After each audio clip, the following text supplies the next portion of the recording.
Thank you to all of you for availing yourselves for this press briefing. It's going to be brief, and I stand here to address you as the media and all the people of our country. 2 days ago, on Friday, the 19th of July, the Public Protector released a report on an investigation into allegations that I, as President, violated the Executive Ethics Code as well as the Constitution. Since then, many South Africans have been calling, tweeting, and sending messages expressing concern about the findings and their implications for their country. I have decided that it is necessary that I should, as President, make a statement on the issue to address these concerns and reaffirm that the work that I was elected to do as President will continue as usual. So there should be no concern about the work of government. When I assumed office as President of the Republic in February last year, I undertook to work with all South Africans in bringing a decisive end to state capture, to turn the tide on corruption, and to restore the integrity as well as the credibility of our public institutions. Since then, as a country, we have made remarkable progress on many fronts. We have taken decisive measures to halt the abuse of public bodies for private gain. The Zondo Commission and the PIC Commission continue with their work. We are continuing to strengthen institutions like the National Prosecuting Authority, the South African Police Service, the Special Investigating Unit, the State Security Agency, and the South African Revenue Service. All these institutions had been negatively affected by what happened in the past, and the work to strengthen them and to restore them is ongoing. This work must continue, and it must be intensified if we are to rid our country of all forms of corruption and criminality. This requires, amongst other things, that we respect and strengthen and defend the institutions that have been established by our Constitution to support democracy and to safeguard the rights of our people. I must say categorically that the Public Protector is one such institution.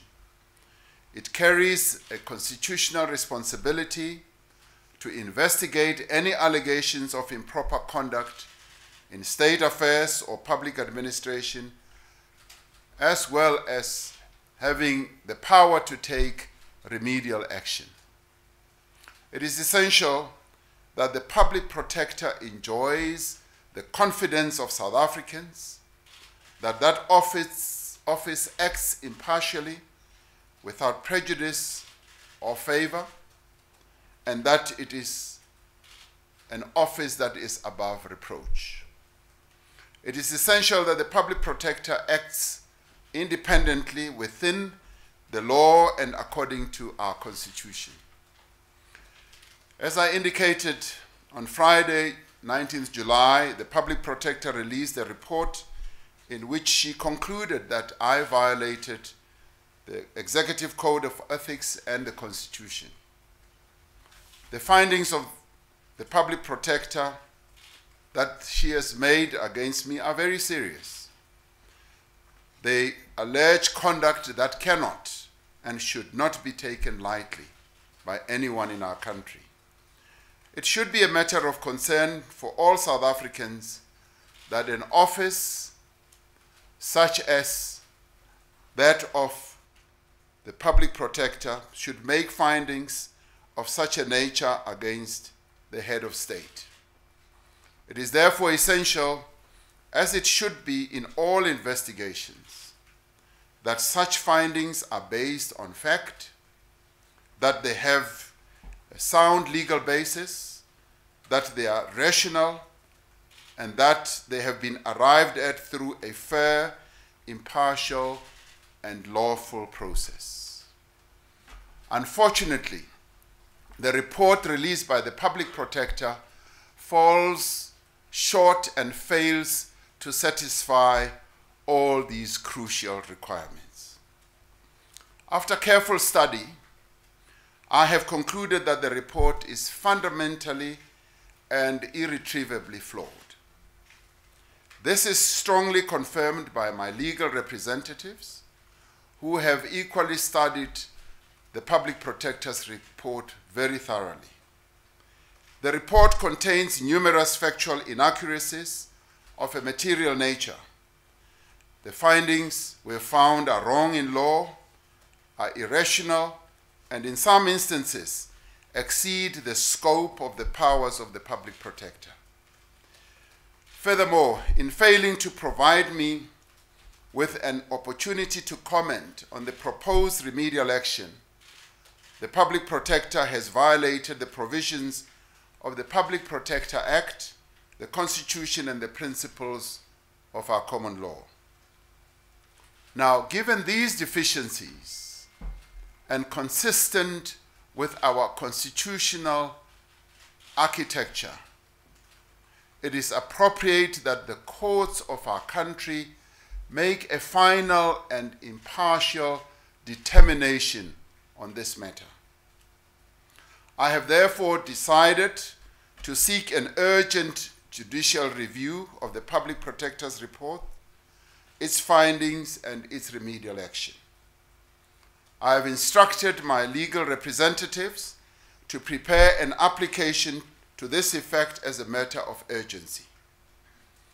And given the gravity of this matter and appreciating the effect that these findings have on the standing and the credibility of both the President and the Public Protector, it is essential that the courts be given an opportunity to review the report and make a finding accordingly.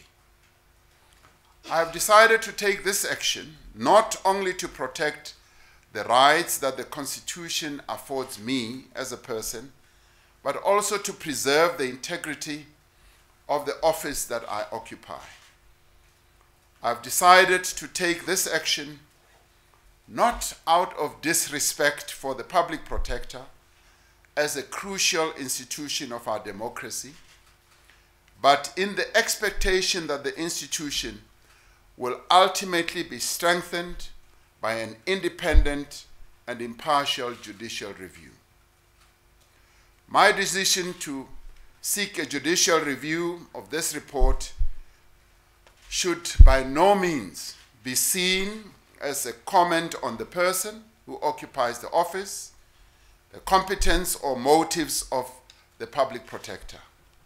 But this is motivated instead by a determination that the law should be applied correctly and consistently. I'm taking this action in the firm belief that the President of the Republic is not above the law, and nor is the Public Protector of the Republic also above the law. The Public Protector is equally bound by the law and, like the President, is answerable to the provisions of our Constitution. It is therefore appropriate that we place this matter before the courts and that the courts should be allowed to make a determination. In the meantime, we will continue with the urgent and critical tasks that are required to be embarked upon to grow our economy, to mobilize investments into South Africa, to create jobs and to reduce poverty. We will not be detracted from the great responsibility We have to advance the interests and the needs of all the people of our country.